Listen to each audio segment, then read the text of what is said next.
All right, so what are we doing here? So we're working on input drills, not tests, but actually treatments or exercises to improve the overhead squat. So we maybe learned what's dysfunctional, lack of knee flexion range, and then what you're going to do to improve it. And so for these input drills, we're working on triple flexion, and we're working on elongation of the upper half.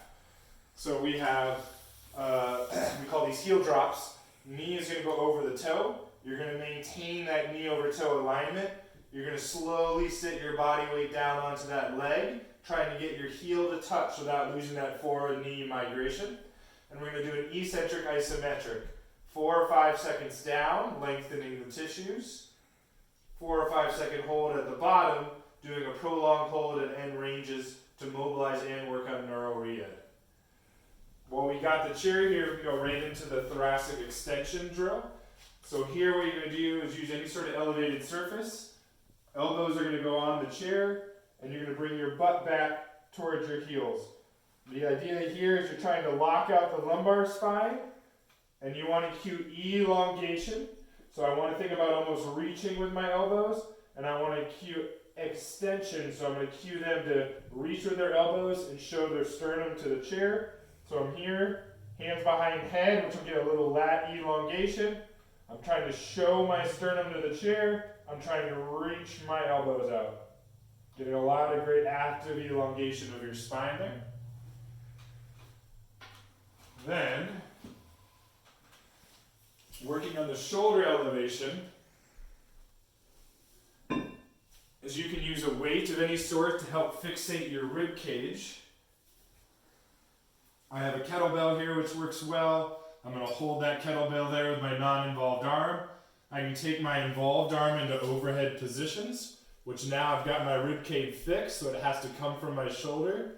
I can add a little bit of a fascial stretch, where I'm doing lower trunk rotation, getting elongation from glute to QL to lat, where I'm getting tissue elongation with joint mobility, and I can do active pumping, I can do end range holds, I could just work small ranges of motion of the end range.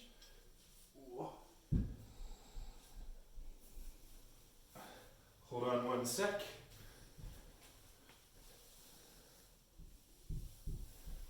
And then the last ones are the banded series here. So you're going to do banded knee flexion. So the band's going to go in the knee. And what that band's going to do is create a little bit of gapping in the knee. So then I tension the band. As I slowly sit back, the band is gapping as I'm loading into end range knee flexion. If the hip is the flexion is the issue, I can put the band inside the hip joint. I can add traction onto the band. Ideally, a thicker band would be a little bit better. Wind up into end range hip flexion. As I activate the front, I'm going to be relaxing the back. Whatever's activating, the opposite has to relax. I'm going to be getting that nice posterior hip stretch. And I'm also doing neural re-ed into the pattern at the same time. So a lot of great things happening at once. You could do 10, 20 reps here. Doing nice, slow pumping in and out of that range. So again, all those drills are working on addressing maybe a joint that you saw a lack of mobility in and how you would start to get mobility with neuromuscular control.